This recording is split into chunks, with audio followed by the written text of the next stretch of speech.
This is number 27 in lesson 4-6, where we're asked to solve the equation.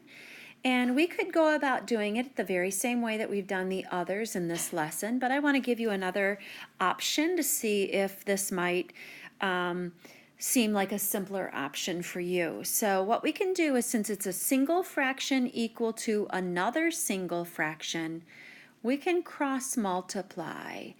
We can set these two cross products equal to one another and solve from x there. This is kind of a more efficient way to do this. So for the blue cross product, we'll have 6 times the quantity x plus 6. And for the red cross product, we'll have 6 times the quantity. For the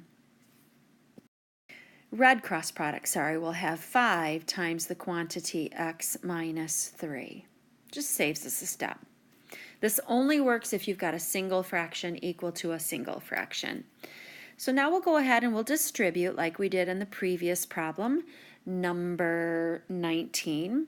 So we'll get 6x plus 36 on the left, and we'll distribute on the right as well, and we'll get 5x minus 15 on the right.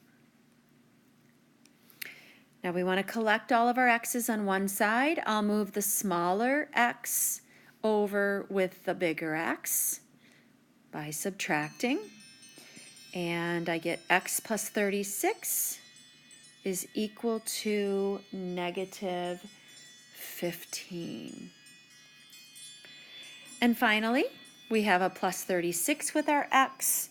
We need to undo addition with subtraction.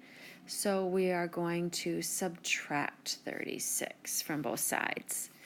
And we'll have x is equal to negative 51.